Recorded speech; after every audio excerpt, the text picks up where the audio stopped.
ക്രിസ്തുവിലുള്ള പ്രിയപ്പെട്ട സഹോദരി സഹോദരന്മാരെ, കത്തോലിക്ക സഭ ഡിസംബർ 1 വിശുദ്ധ എലിജിയൂസിൻ്റെ തിരുനാൾ ആഘോഷിക്കുന്നു. ഫ്രാൻസിൽ ജനിച്ച എലിജിയൂസ് വിദഗ്ധനായ ഒരു സ്വർണ്ണ പണിക്കാരനായിരുന്നു. ദൈവഭക്തിയും സ്വഭാവ നൈർമല്യവും അദ്ദേഹത്തിൻ്റെ പ്രശസ്തി വർദ്ധിപ്പിച്ചു. പാണ്ഡിത്യവും സുഹൃതവും പരിഗണിച്ച് നോയണിയിലെ മെത്രാനായി അദ്ദേഹത്തെ ഉയർത്തി. അപ്പോഴും സുഹൃത ജീവിതത്തിൽ നിരന്തരം മുന്നേറിക്കൊണ്ടിരുന്നു. ലേഖനം വിശുദ്ധ പൗലോസ്ലീഹ റോമക്കാർക്ക് എഴുതിയ ലേഖനം 4-ാം അധ്യായം 1 മുതൽ 12 വരെയുള്ള വാക്യങ്ങൾ. ആകയാൽ ജഡപ്രകാരം നമ്മുടെ പൂർവ്വപിതാവായ അബ്രാഹത്തെക്കുറിച്ച് എന്താണ് പറയേണ്ടത്? അബ്രാഹം പ്രവർത്തികളാലാണ് നീതീകരിക്കപ്പെട്ടതെങ്കിൽ അവന് അഭിമാനത്തിന് വകയുണ്ട്. ദൈവസന്നിധിയിലല്ലെന്ന് മാത്രം വിശുദ്ധ ലിഖിതം പറയുന്നതെന്താണ്? അബ്രാഹം ദൈവത്തിൽ വിശ്വസിച്ചു, അത് അവന് നീതിയായി പരിഗണിക്കപ്പെട്ടു. ജോലി ചെയ്യുന്നവൻ്റെ കൂലി കണക്കാക്കപ്പെടുന്നത് ദാനമായിട്ടല്ല, അവകാശമായിട്ടാണ്. പ്രവർത്തികൾ കൂടാതെ തന്നെ പാപിയെ നീതീകരിക്കുന്നവനിൽ വിശ്വസിക്കുന്നവൻ്റെ വിശ്വാസം നീതിയായി പരിഗണിക്കപ്പെടുന്നു. പ്രവർത്തികൾ നോക്കാതെ തന്നെ നീതിമാനെന്ന് ദൈവം പരിഗണിക്കുന്നവൻ്റെ ഭാഗ്യം ദാവീദ് വർണ്ണിക്കുന്നു.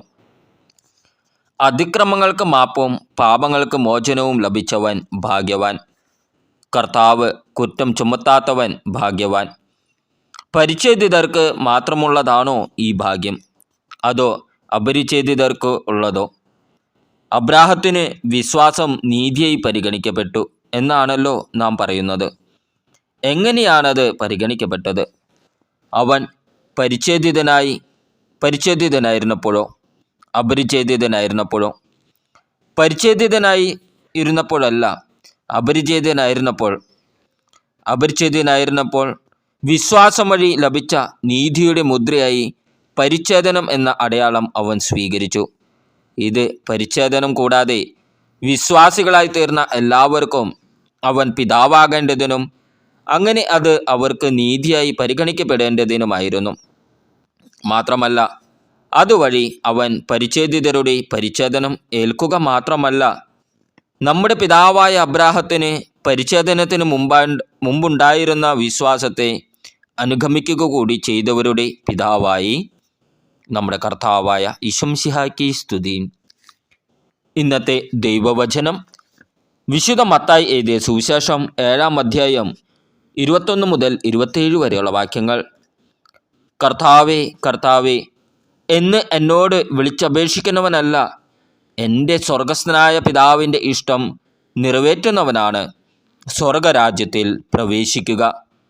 അന്ന് പലരും എന്നോട് ചോദിക്കും, കർത്താവേ, കർത്താവേ, ഞങ്ങൾ നിൻ്റെ നാമത്തിൽ പ്രവചിക്കുകയും നിൻ്റെ നാമത്തിൽ പിശാചുക്കളെ പുറത്താക്കുകയും നിൻ്റെ നാമത്തിൽ നിരവധി അത്ഭുതങ്ങൾ പ്രവർത്തിക്കുകയും ചെയ്തില്ലേ?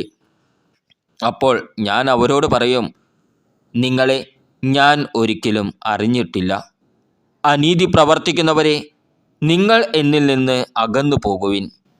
എൻ്റെ ഈ വചനങ്ങൾ ശ്രവിക്കുകയും അവ അനുസരിക്കുകയും ചെയ്യുന്നവൻ പാറമേൽ ഭവനം പണിത വിവേകമതിയായ മനുഷ്യന് തുല്യനായിരിക്കും. മഴ പെയ്തു, വെള്ളപ്പൊക്കമുണ്ടായി, കാറ്റൂതി അത് ഭവനത്തിന്മേൽ ആഞ്ഞടിച്ചു, എങ്കിലും അത് വീണില്ല. എന്തുകൊണ്ടെന്നാൽ അത് പാറമേൽ സ്ഥാപിതമായിരുന്നു. എൻ്റെ ഈ വചനങ്ങൾ കേൾക്കുകയും എന്നാൽ അത് അനുസരിക്കാതിരിക്കുകയും ചെയ്യുന്നവൻ മണൽപ്പുറത്ത് ഭവനം പണിത ഭോഷന് തുല്യനായിരിക്കും. മഴ പെയ്തു, വെള്ളപ്പൊക്കമുണ്ടായി, കാറ്റൂതി അത് ഭവനത്തിന്മേൽ ആഞ്ഞടിച്ചു, അത് വീണുപോയി. അതിൻ്റെ വീഴ്ച വലുതായിരുന്നു.